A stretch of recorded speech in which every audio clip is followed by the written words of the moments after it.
Okay जी, great. हमारे पास जो है वो ये वर्क होगा। ग्रेट हो गया, आपने बिल्कुल ये ठीक बताया। अच्छा जी, जब हम ये लिखते हैं, एक सेंटेंस देखने की कोशिश कीजिएगा और मुझे बताइएगा जरा कि रूल कौन सा वाला चल रहा है, कौन सा वाला रूल हमने अभी जो है वो डिस्कस करना है जी। Sleeping souls, active souls.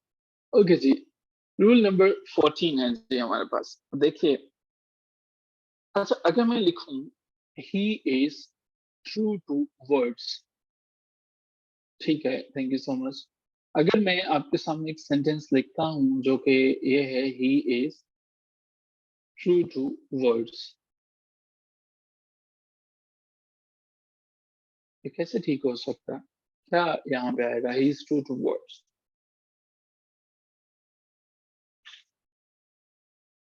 क्या आएगा जी यहाँ पे? He is true to words. Hadiya ने कहा कि ये यहाँ पे ही आ सकता है। He is true to words. अच्छा याद रखिएगा, जहां पे आपके पास इडियम्स आता है, मैं आपको हिंट दे सकता हूँ, ब्रिक्स एंड स्टोन्स वाला। कुछ आपने ब्रिक्स एंड स्टोन में कुछ किया था। Oh yes, he is true to words। ये एक इडियम है, true to word। True to मतलब, word का मतलब होता है वादे का पाबंद होना। ठीक है, he is true to word होगा, कभी भी true to words नहीं होगा। True to word होगा, true to words नहीं होगा। ठीक है, इज इट क्लियर कि यहाँ पे हमें सिर्फ जो है वो वर्ड पुट करना है। चलिए, यहाँ तक अगर क्लियर है तो हम रूल नंबर 15 की तरफ बढ़ते हैं और उसको डिस्कस करने की कोशिश करते हैं। अच्छा जी, हमें जो है आ, ये देखिए, मैं अगर लिखने की कोशिश करता हूँ यहाँ पे, एक सेंटेंस मैंने लिखा, आई एंजॉय सीजनल वेजिटेबल। ये मुझे बताइएगा, आई एंजॉय सीजनल वेजिटेबल, क्या लगता है क्या होगा? आई एंजॉय सीजनल वेजिटेबल, आपको क्या लगता है यहाँ पे क्या आ सकता है? आप इधर ने लिखा वेजिटेबल्स, वेजिटेबल्स, ग्रेट जी, बिल्कुल। आई एंजॉय सीजनल वेजिटेबल्स तो होगा, लेकिन इसके पीछे वजह क्या है? क्यों मुझे वेजिटेबल्स होगा? वजह ये है कि वेजिटेबल्स ही वर्ड एग्जिस्ट करता है, जिस तरह से हमने ऑर्डर्स का वर्ड देखा था, कभी भी हमारे पास जो है वो सिंगुलर नहीं होता, कभी भी सिंगुलर नहीं होता है। हमारे पास जो वर्ड है वेजिटेबल्स में ही एग्जिस्ट करता है। ओके, अब इसके बाद एक और जो है वो रूल को देखते हैं, रूल नंबर 16। एंड देन हम अपने सेक्शन 2 की तरफ मूव कर जाएंगे, जिसमें हमें ईडियम्स को देखना है। रूल नंबर 16 जो है वो, ओके जी, बहुत आसान है। ये शायद ही कोई पेपर हो उसमें ना आया हो, और उसके बार बार आने की वजह से ये स्टूडेंट्स को याद होता है। his father is in the custom department। जी batsman, his father is in the custom department। Great, आसान है। ये लफ्ज जो है वो, कस्टम का लफ्ज में मतलब होता है रवाज। जब आप कस्टम यूज करते हैं ना, उसका मतलब होता है रवाज। कस्टम जो है वो सही वर्ड है। ठीक है, कस्टम जो है वो सही वर्ड है। ठीक है, ओके जी, आखिरी रूल, और उसके बाद हम जो है वो मूव ऑन करेंगे जो यहाँ से। रूल नंबर 17 हमारे पास है, I am out of sort today. आसान है ये भी, I am out of sort today. जी participants, I am out of sort today. Great, ये एक इडियम है। याद रखेंगे कि कभी भी I am out of sort नहीं होगा, I am out of sorts होगा। यहाँ पे सेक्शन 1 हमारा खत्म होता है। अब हम सेक्शन बी की तरफ चलेंगे। सेक्शन बी में हम इडियम्स को डिस्कस करेंगे, जो डेफिनेटली आप राइट डाउन करेंगे, मीनिंग्स को समझेंगे, और इनके सेंटेंसेस जो हैं वो चेक करने के लिए टाइम स्कैनर से स्कैन कॉपी मुझे भेजेंगे अपने ग्रुप के अंदर। अब हम यहाँ से मूव करते हैं सेक्शन 2 की तरफ।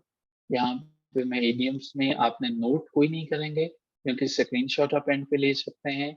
आप इडियम्स के मीनिंग्स को समझने की कोशिश करेंगे, स्क्रीनशॉट आप एंड पे ले सकेंगे, नोट नहीं करेंगे। मीनिंग्स को समझने की कोशिश करेंगे। अगर आपने नोट किया तो डेफिनेटली फिर आप इन्हीं चक्रों में रहेंगे। चलिए समझने की कोशिश करते हैं।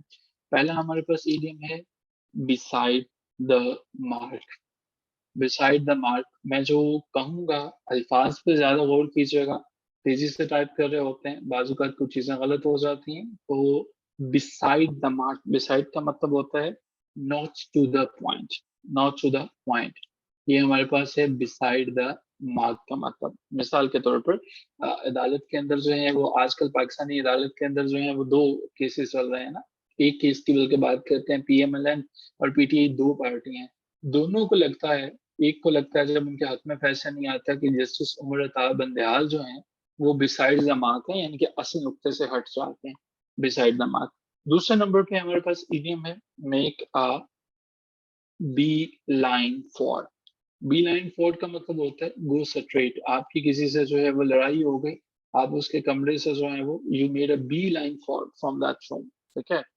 सो make a beeline from go straight, सीधा चले जाना। टू, आसान है ये इडियम, आपने काफी दफा ये सुना होगा। To have a bee to one's bonnet. Bonnet कहा जाता है एक ऐसी किस्म की जो है वो कैप होती है जो जब आप पहन लेते हैं तो उसके बाद उसके अंदर अगर कोई मक्खी चली जाए, बी चली जाए, to have a bee to one's bonnet और इन वंस बोनेट, तो वो बड़ा मसला जो है वो खराब करते हैं, ठीक है। वो क्या फिर आप कहते हैं, तो आप जो है वो ऑब्सेस्ड हो जाते हैं किसी चीज के लिए, क्रेजी हो जाते हैं। To have a bee in one's bonnet, ठीक है। So आप जो है like a lot many people they have a B in their bonnet about the competitive exams. She has a B in her bonnet about her wedding. ठीक है, तो ये हो सकता है जी। अच्छा जी, अच्छा वेडिंग और मैरिज का डिफरेंस मैंने बताया हुआ है ना। वेडिंग क्या होता है और मैरिज क्या होता है। सो मुझे बताएंगे कि मेरे दोस्त ने मुझे शादी पर नहीं बुलाया, दोनों में से किस पर नहीं उसने मुझे बुलाया, मैरिज पर नहीं बुलाया या वेडिंग पर नहीं बुलाया। मेरे दोस्त ने मुझे अपनी शादी पर नहीं बुलाया, वेडिंग पर नहीं बुलाया। हमने ये देखा था कि वेडिंग जो है वो तकरीब को सरनी को कहा जाता है और मैरिज जो होती है वो निकाह है सिर्फ, यानी कि जो दरम्यान में होता है या अगर मजहबी रसूमात के मुताबिक जो कपल का बनना होता है जिसमें सिर्फ दो लोग होते हैं, वो मैरिज होती है। अच्छा जी, हैव, अच्छा ये इडियम सारे के सारे आपके लिए नए होंगे अब, इनको ध्यान से समझ लीजिएगा। To have one's name bandied about, to have one's name bandied about, इसका मतलब होता है कि कोई भी एक ऐसा शख्स होता है उसी के बारे में सारे के सारे लोग जो हैं वो गपशप लगाना शुरू कर दें। To be a subject of gossip. याद होगा आपको कि पाकिस्तान में कोई भी काम हो जाए ना, अब मलाला यूसुफजई जो है वो जब मलाला थी तो वो क्या थी कि have one's name bandied about, सब के सब उसी के बारे में बात कर रहे थे। जैसे जो है वो आजकल सब चीफ जस्टिस साहब के साथ में बात कर रहे थे। पिछले दिनों में एक लाहौर का एक शख्स था, जब उन्होंने वो फेमस हुए अख्तर लावा साहब, सभी उन्हीं के बारे में बात कर रहे थे। तो भी ये सब्जेक्ट ऑफ ए गॉसिप, तो वो जो है वो गपशप का मौजू बन गया, ठीक है। Do not have your name bandied about, ठीक है, do not have your name to be bandied about, कि आप किसी गॉसिप का जो है वो सब्जेक्ट नहीं बनेगा। The be all, the be all and all, बड़ा इंटरेस्टिंग इडियम है। The be all and the end all, ये बी के दरमियान जो है यहाँ पे डैश हो गई, the be all and the end all, इसका मतलब ये होता है मेन आइडिया। बी ऑल सबका सब होना, मेन एम इसका मतलब होता है मेन एम होना, ठीक है। जिस तरह से हम ये कहें कि to get to be a CSP is the be all and end of his life, ठीक है। be all and the end all of his life, to be a CSP, to be an assistant commissioner, आप कुछ भी कर सकते हो। Beard the line in his den, इसका मतलब ये होता है कि किसी भी शेर जो है वो उसकी कुछ चार के अंदर चले जाना। आप कोई पर्सन बैठा हुआ है, उसको क्या किया, उसको अटैक किया आपने, कहाँ पे जाके, एक डेंजरस पर्सन को उसकी डेन के अंदर जो है वो उसके क्वार्टर्स के अंदर जो है वो जाके जब आपने अटैक किया, तो वो हमारे पास होता है bear the line in his den.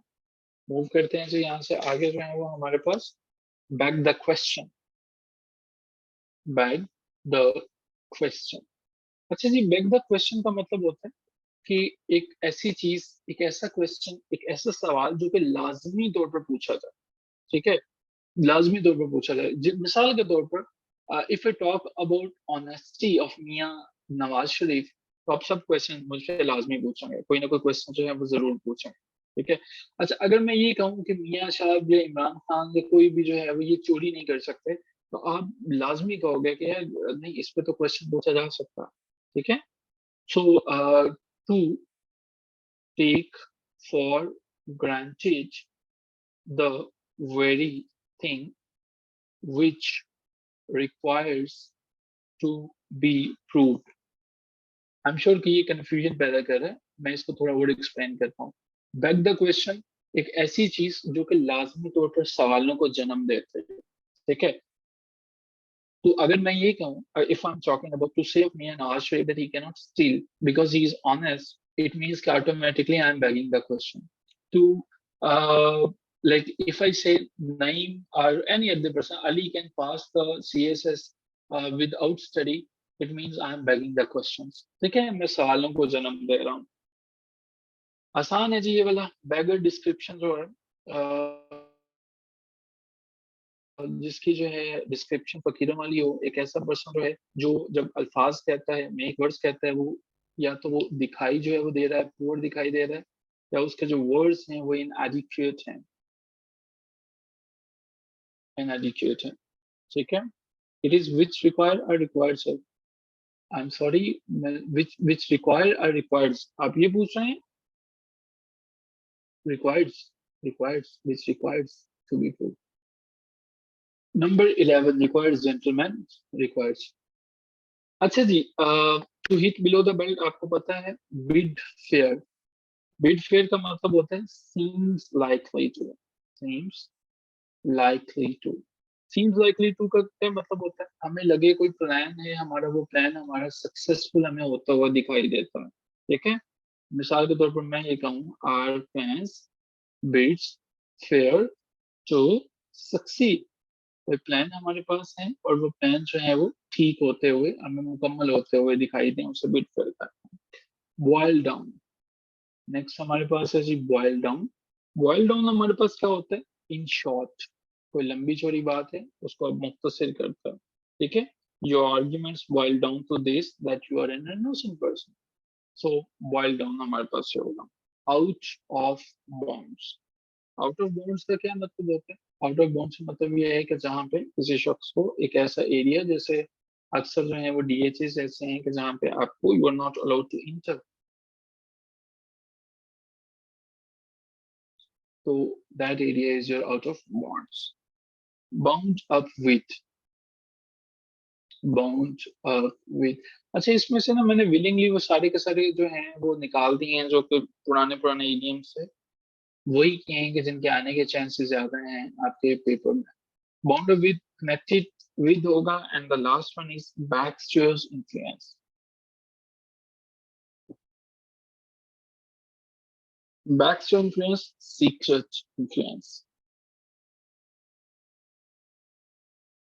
अच्छा जी पार्टिसिपेंट्स, ये आपके पास वो इडियम्स हैं जिन्हें आप करेंगे। No, you can take the screenshot. अब अगर आप चाहें तो इसका स्क्रीनशॉट ले सकते हैं, इनके आप जो है वो जुमले बनाएंगे और इनको आप अपने ग्रुप में भेजेंगे। दूसरे नंबर पे आपकी डिजिटल लाइब्रेरी में हमने जो है वो आर्टिकल अपडेट कर दिए हैं, रिसर्च आर्टिकल। इस वीक वाला आर्टिकल थोड़ा सा लंबा है, 100+ पेजेस हैं, लेकिन बहुत इंपॉर्टेंट है आपके इंग्लिश ऐसे के पेपर के लिए।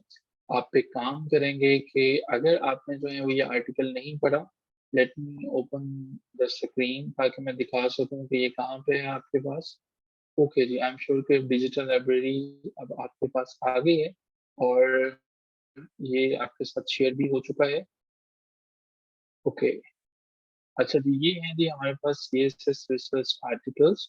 इसमें हमारे पास जो है वो जो मंथ है हमारा अप्रैल का, उसमें जो है वो आर्टिकल हमारे पास पड़ा हुआ है यहाँ पे अप्रैल 2023 में। यहाँ पे ये वाला जो आर्टिकल है, climate change profile Pakistan, very interesting, very important topic it is. So you are requested to prepare this topic. What you are supposed to do, you will open this particular article, you will make your own notes, and remember one thing: climate change is going to be the hot topic this time. Obviously, all the topics that we have mentioned here, all the material that we are providing here is going to be very important for you, but you are not allowed in any case to read this material in the soft copy. You are directed in written in case you want it. Like you need to take the print of this particular article. They're not going to take, more than 5 to 6 pages. Like I'm talking about the first one. But in case we talk about the second one, that is the climate change.